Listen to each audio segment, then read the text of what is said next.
Bon, je vais tester cette vidéo aussi parce que la précédente, apparemment, il y avait une désynchronisation du son par rapport à l'image. Pour moi, c'est quand la mémoire est remplie, donc j'ai de réa. Je vais tester la réelle image pour voir si la mémoire tampon, je veux dire, se vide. Et si ça fonctionne mieux, ça veut dire que bon, c'est bien la mémoire tampon qui est saturée et qui crée la désynchronisation. Mais je vais tester, je vais regarder par rapport à la nouvelle vidéo. C'est pas grave, de toute façon, la précédente vidéo, bien qu'il y a une désynchronisation, on comprend tout ce que je raconte. Voilà, ici, donc on avait dit, on est en train de calculer l'énergie interne nécessaire pour créer un travail de rotation, pour passer, c'est-à-dire d'un angle θ0 ici, d'un angle θ 0 initial à un angle θ. Donc sachez qu'il y a quand tantôt quand la vidéo précédente j'avais défini, je veux dire le travail en translation et le travail en rotation, j'avais mis un ensemble de forces et par rapport à différents types de déplacements et différents types de moments de force par rapport à différents déplacements angulaires.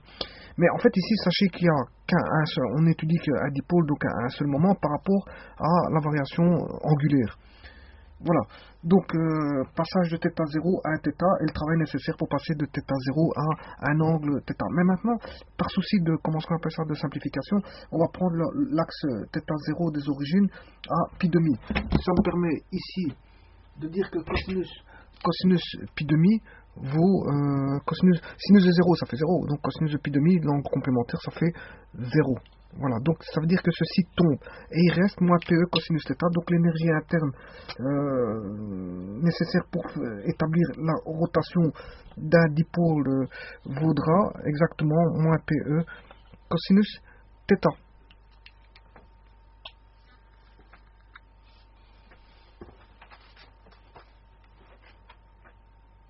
Et donc, on peut discuter de ça. Hein. On peut discuter de cette énergie interne et de se dire quand est-ce qu'elle sera stable en fait. Donc on peut discuter de cette énergie interne et de se dire quand est-ce qu'elle sera stable.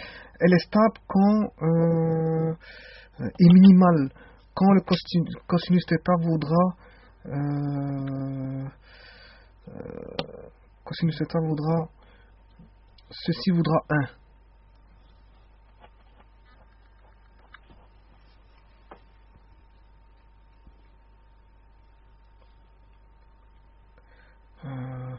Non, cosinus de 0, ouais, c'est ça.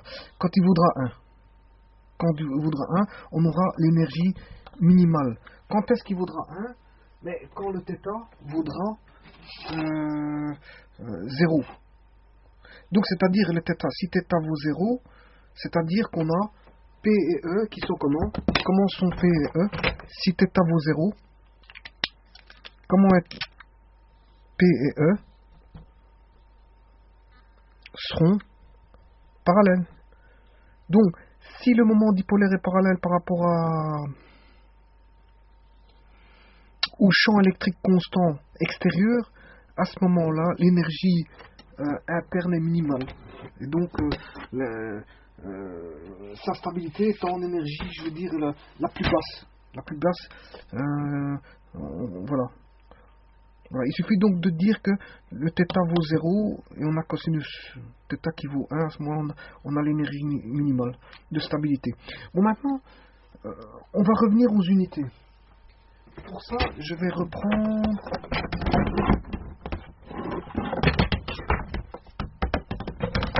un nouveau tableau, l'effacer. Hop. C'est vrai que c'est un produit qui sent très mauvais, mais c'est efficace parce que l'autre apparemment abîme le tableau.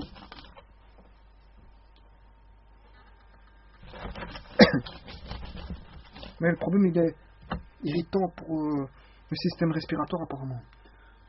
Enfin bref. Ici, on va revenir sur les unités. Hein. On a vu que P le moment dipolaire, P est égal à Q fois D en norme. En norme, P est égal à Q fois D. Et en vectoriel, c'est P, le moment dipolaire, c'est Q scalaire fois D. Bon, j'ai des petites remarques par rapport à ça. P, Q c'est en Newton, en coulomb. La charge c'est en coulomb. hein, et la distance est en mètres. Donc, le moment dipolaire se mesure en coulomb-mètre. Bon, sachez que c'est une grande unité. Donc, sachez que, bon, là où on retrouve des dipôles, c'est souvent bon, dans les liaisons atomiques, les liaisons moléculaires. Dans les liaisons moléculaires, entre molécules, entre atomes, on retrouve des charges électriques fatalement, parce que c'est les liaisons électriques, les liaisons, comment est-ce qu'on appelle ça, chimiques, sont le fait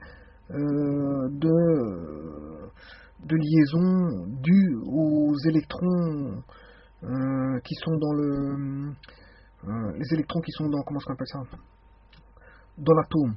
Donc chaque élément atomique possède son nombre d'électrons bien précis, et on peut comprendre qu'il y a, s'il y a une liaison des liaisons interatomiques dans une molécule, on peut comprendre qu'il y a comment est-ce qu'on appelle ça, des charges qui interagissent entre elles, et donc fatalement, qui dit charge, dit moment dipolaire. Et donc, on peut calculer, comme elles sont réparties, on peut calculer, je veux dire, le barycentre des charges. Là, on parle plutôt de charge delta, tellement que c'est petit. Et on fait fois, pour avoir la norme, il faut faire fois la quantité de l'électron, la charge élémentaire, pour avoir la charge delta. Bon, il y a des delta plus et des delta moins. Et là, on ne mesure pas en coulomb-mètre, c'est ça que je vais expliquer. En fait, on mesure en debye. Et un debye, le debye, c'est égal à 0,33 fois 10 exposant moins 29 coulomb-mètre. Donc vous voyez, entre le coulomb-mètre qui est en mètres et les unités de moment dipolaire pour les éléments atomiques, ben, on se retrouve, je veux dire, très très petit, c'est normal, c'est tout à fait normal. Bon, entre le mètre et les distances interatomiques, bon, il n'y a pas photo. Donc, quand on parlera de charge delta au niveau des liaisons chimiques, on parlera d'unité de debye, le debye. Et un debye, c'est 0,33 fois 10 exposant 29, moins 29 coulomb-mètre. Et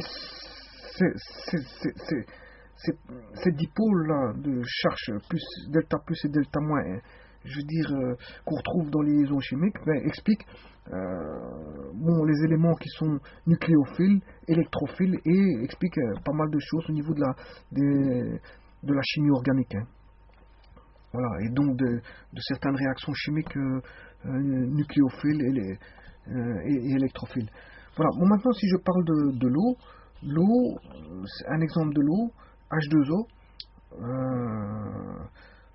on a donc l'hydrogène, l'oxygène, deux charges parce que c'est O2, et l'hydrogène, charge moins 1, plus 1, delta plus.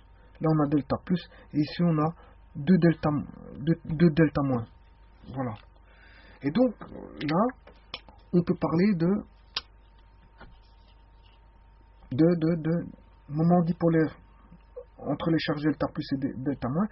Et sachez que le moment dipolaire pour l'eau vaut exactement 1,84 de bail. 1,84 de bail. Voilà, ça c'est le moment dipolaire pour l'eau, de l'eau. Bon, moi je crois qu'ici j'en ai terminé concernant, je veux dire, oui, une petite remarque par rapport à la vidéo précédente, pas par rapport au point de vue technique de réalisation qui est un petit peu foiré. C'est pas moi qui ai foiré, mais c'est plutôt, je veux dire, le buffer qui était rempli et qui a fait que je vais à une désynchronisation. Donc ça, je ne le sais pas dire à l'avance. Hein, c'est en visionnant la vidéo que je me permets de voir qu'il y a des défaillances. Bon, moi ce que je voulais dire, c'est pas ça. Donc, quand on avait évalué l'intégrale donc du moment par rapport à un point O